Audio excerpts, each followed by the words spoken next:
It is evident that Biafrans have left Nigeria a long time ago. I repeat, it is evident that Biafrans have left Nigeria a long time ago. Those that are pushing agenda against the Igbos, you are wasting your time, because Igbos, in their heart of heart, they have already left Nigeria. When you look at the passion, how passionate the Southeasterners are in pushing for Biafra. Some people left countries, continents, just to attend Finland, to witness the redeclaration of Biafra. If you look at the caliber of people in that event, if you look at the passion, if you look at the determination, some people are desperate to have Biafra.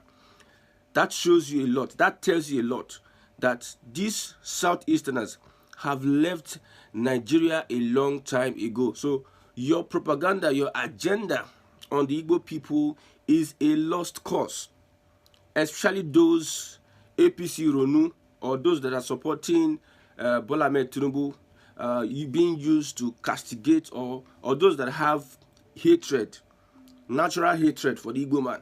These guys, the Igbo people, they have left Nigeria a long time ago. If you are watching that event in Finland, the Biafra convention in Finland, that should reveal a lot to you. So your attacks, they will be baseless in a matter of time. In a matter of time, they will be baseless. That convention is sending a message to the world, not just Africa, nor the Nigerian government. It is sending a message to the world that the Igbo man is tired of Nigeria. The Igbo man, the thing don't get to this side. They are tired of the country. Look at Ohaneze. Look at Southeast politicians. Despite the opposition from the DOS, despite all that has been said against these young people, you will notice one thing, is that whoever that is running the Biafra agitation, he gets a lot of support. And whoever it is gets the support of Biafrans. I tell you this, the Hausas, the Northerners, are joining the agitation. The Hausas, the template that nnamdikanu has set for Africans. You can see some Hausa people are speaking up. I have posted a lady, she has done so many videos, and I'm even concerned about her whereabouts. I tried reaching out to her. I'm concerned about, because that boldness, you know, the North, if you have rule of law in other parts of the country, not the North, Northern Nigeria does not have rule of law. They still practice their archaic Sharia in that place. That young lady will be picked up if it gets to a level. The level of freedom in the North is limited. So these Hausa people, because of looking at, watching that Biafra convention, some of them are coming out boldly to ask the Fulani to leave the North. What nnamdikanu has done for the African people is unprecedented. Look at how nations in Africa are boldly rejecting France, are boldly sending their colonial masters away. Look at how nations are bold in doing the same thing. Look at what Mali is doing. Look at what Niger Republic is doing. Look at what Burkina Faso is doing. Senegal will also do the same thing. This is because of the bravery. This is because of the agitation, the Biafran agitation. So we are in Nigeria. We are seeing what President Bola Ahmed Tinubu is doing, taking Nigeria back into the hands of France, having a field day. When I watched this Bola Ahmed Tinubu and Macron, when I watched the videos, I was like laughing. It's like two lovers. They're having a good time. But beyond that, other countries are rejecting France, but Nigeria is putting its hands into France. I believe Nigeria needs money. Yes, Nigeria needs money. That's why the president is trying as much as he can to raise funds. Raise funds. A system that is designed to fail. But some people will blindly go on with such system. The Igbos have left Nigeria a long time ago. No going back. I saw young people young people declaring Biafra in Finland. I saw people, educated people. I saw old men that may have 5, 10, 15 years of their life remaining on earth, passionate about Biafra. This tells you a lot. That what many people experienced during the war is still fresh in their memories. And they still have this hope that a Biafra will come that will be better for them, their children, and their grandchildren. I don't know, the way we reason in this part of the country or this part of the world is different. The way the Yoruba man reasons is different from the way that an Igbo man reasons and the Hausa or the Fulani man reasons. Yes, many people believe that this Biafra of the thing is a child's play. It might look like a child's play to you, but it is not a child's play. I'm telling you, this is a spirit. This is an ideology. It moves an average Igbo man, a typical Igbo man. It's like it takes over the being and it controls him. This spirit of Biafra is a strong spirit, my brother. Yes, it is a strong spirit. I've said it before, and I'll say it over and over again. The template of Biafra is not on nnamdikanu, Samanekpa, or Wazirike or Ojukwu. See, young people that are coming on, I'm saying it and people think that we are just playing. The young people that are coming on this agitation, that are coming on board, will take a different systematic approach. It became better and better and better when a new agitator came on board. If Samanekpa is no more, you see that the strategic, see, every agitator comes and puts a template on ground. Ojukwu did his part by declaring the nation. That's why we have the book by Chinua Achebe, There Was a Country. Ojukwu did his part. Wazirike stabilized with Masob. Yes, the spirit moved on. Nnamdikanu came with a revolutionary spirit, and created many more agitators, not just supporters, not just members, or not just people that want Biafra. He created many more agitators with his own agitation. The spirit of Biafra, agitating for Biafra, multiplied in the minds, the soul and spirit of Southeasterners, of many Igbos, and even those that are not in the Southeast. We know that Gowon tried the old Southeastern region. There was a separation from people from Calabar, Akwa Ibom, people from Delta State, people from Port Harcourt, people from Bayelsa, people from Kogi, people all over. There is this agitating spirit that Nnamdikanu brought on many Nigerians. I told you about the Hausas. The Hausas, I met with an Hausa person. He prefers to join Biafra agitation. Yes, because of the subjugation. If Nigeria's system is worse, that one that's happening in the north is much more worse. The spirit of the Hausa person is crushed. The Fulani has crushed the spirit of an average Hausa person. I tell you, and I tell you with all sincerity.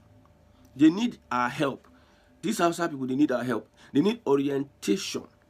Because these highly demonic people, some of these Fulani people, highly demonic, have found a way of suppressing their spirit.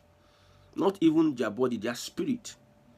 This young lady that is speaking, amongst many others, because she used to speak Hausa and I didn't understand Hausa until she spoke that English language. That's when I was able to help her share the information that she's passing on to the world. She's begging the world, come to our rescue. We don't want to be part of the Hausa Fulani. They have taken over our politics. They have taken over our economy. They have taken over virtually everything. They come under the disguise of Islam into northern Nigeria and use that to kill. I've never seen something like that. Use that to kill. That is the template. That is their stock in trade. That's why we have almost all the terrorist group in Nigeria are from that.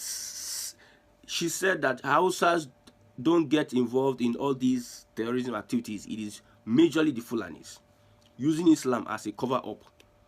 It is hard for you to see somebody using Christianity as a cover-up to kill. No, the religion, the doctrine, the teachings of Christ would not allow somebody, no matter how you want to disguise it, no matter how you want to explain it or manipulate it or interpret it, the doctrine of Christ does not allow you at all. That is why it is hard for you to see people that are using Christianity to kidnap and kill and say all sort of things. But these people boldly will quote from the Quran. They have enough evidence from the Quran supporting their evil acts. Over the years, hundreds of years, they have used the same tactic.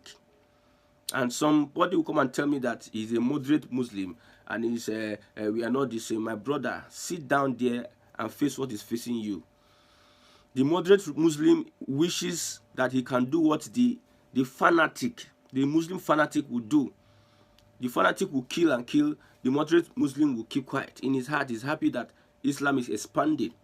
People are forced. You use knife and put on the throat of people. Use knife and put on the throat of people to accept Islam. In Kaduna State, it is happening almost everywhere. Anywhere there's an Islamic revolution, it is force and force and force. So we are speaking for the Hausa people that wants to join Biafra. You think somebody will say, go and get evidence. See, if your eyes is not open, it should open at this point in time. It should open. Try as much as you can to have an encounter with an Hausa person. An Hausa person. Try as much as you can to have an encounter. Then come back and tell me what you saw. Or what did the person tell you? The Hausas are willing to join the Biafra agitation. Let us sell the template to them so that they can revolutionize their way out of the hands of these blood-sucking demons in the Sahel. They are as few as they have taken over. I don't know how they did it, but they did it. I've said it before that the only people that can face the Fulanis are the Igbos in the whole of Nigeria. Not even the Benuis, not even the Kogi. The Igbos are the ones that, yes, okay, let's agree. Let's divide Nigeria into 3. Or let's divide Nigeria into 2. Because the Yorubas, the Southwesterners, will never ever stay with the Fulani in one country. The Hausas are regretting. They will never want to stay. If Nigeria divides, that Arewa you are seeing, that Arewa, the Hausa will not be part of that Arewa. They have said it over and over again that we are not part of this your Arewa. They have said it over and over again. So it is only the Igbos that will want to stay in the same country with the Fulani. Only the Igbos have the guts. Only the Igbos have the science on how to control this Fulani rabid. I don't want to call them names because I am pissed off by some of the things these young people are going through. I'm pissed off by some of these things these young people are going through in northern Nigeria. They look helpless. They look deranged. It's like life has been taken away from them. Hope have been taken away from them. There's no other thing that they can do anymore. They are like people that are dying, seeking for help. That's why I like the spirit of an Igbo man. If an Igbo man is in the same country with a Fulani, they don't bond them well from here to that side to start playing all those their backyard game, manipulative game. That's why we have said that Islam is not official, will not be official. You see, when we see them using their backyard leg, using Islam to get to a place, we'll cut their wings. We'll cut it. Now, we'll cut it. We know that they are highly diabolical. Then we will show them how to deal with diabolical people. We know that they are highly political. We will show them how to do with people that are insincere. Political, using their politics, their manipulative politics. We will play the same manipulative politics with them. I'm saying it now. Everybody is listening. You are hearing what I'm saying. They think that they are strong. We will tell them that it is not about being physically, but it is about the strong spirit. The strong spirit. Biafrans have a strong spirit. Our resilience and strong-willed spirit will defeat anything, anybody, any day, anytime. I'm telling you, resilience and strong-willed spirit. You will see what people are risking going to Finland. what people are risking, as if their whole lives depend on it. That tells you how strong-willed these Biafra people, these Biafra young people and old men are that are going to Finland. So the Hausa needs to brace up. The Hausa needs to understand the template by which these Biafrans, the agitators in the southeast, are using to push for their own country. They need to be strong-willed. They need to be strong. You see, man die only once. You only die once. You don't die 2 times. And you must die. Don't be afraid of death. Now, let your eyes be open. Let your spirit be open. Focus on the God of Israel. The God of Israel, Chukwukike Abiyama. The God of Abraham. This is the God that defeated, Israel. They have a covenant with God of Israel, the God of Abraham. What a wonderful question, the anchor of this great platform. First and foremost, I want to say, someone has come out to say, or has outlined countless times that he said that the Nigerian government cannot win Biafra with a barrel of gun for the second time. Now when he said that, see, Nigerian government cannot win Biafra with a barrel of gun, it means that nobody needs to die for them to exit Nigeria. Now, Ojogun fought Biafra in a different dimension. Now, nnamdikanu did it via his own dimension. So Empire is taking it globally. And now, we've seen world body recognize Biafra. We've seen the UN and then some other global body have come out to endorse the Biafra struggle. So kudos to him, it is a plus. Some persons have come out to say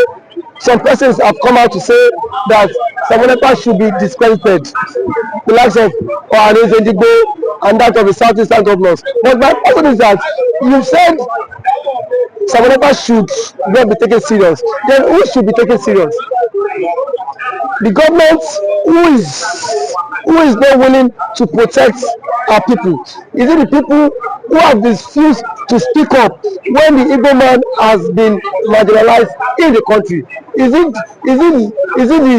the same governors who have become a tools in the hands of their Fulani master? So for you to even have a character like Samonekpa and nnamdikanu to have come out to say enough is enough, that we are tired of this contraption called one Nigerians. It shows that these people have this mindset that, see, they can no longer be the slave. So for him to have even gone as far as to hire lobbyists that will speak on behalf of Biafra in the world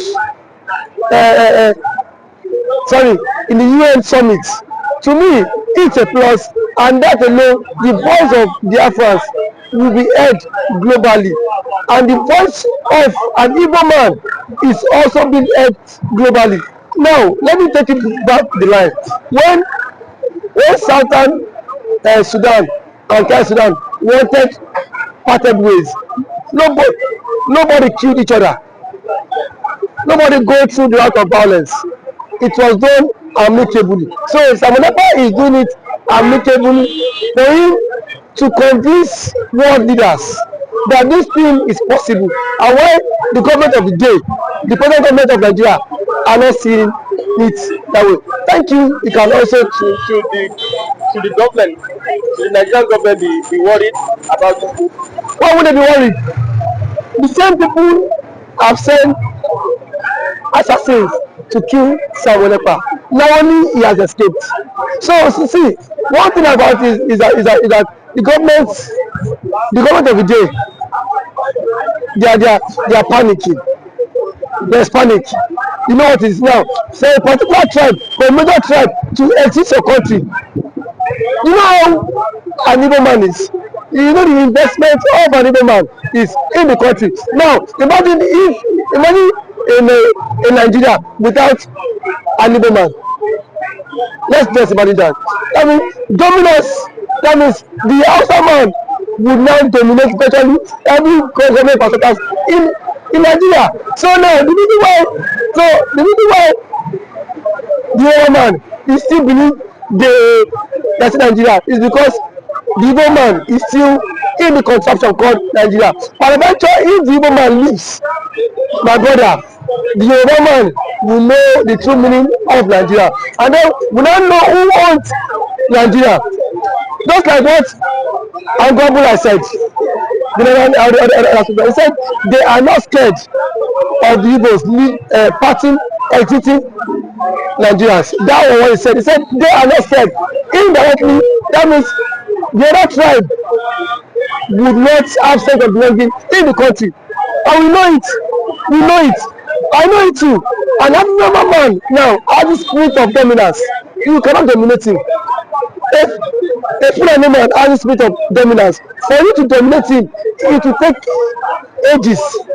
In terms of population, you cannot dominate them. So one thing is that Ojukwu have foreseen this whole thing. That was why he championed this Biafra struggle. And now, gradually, it is now becoming a reality in this contraction called Nigeria. Now, there are some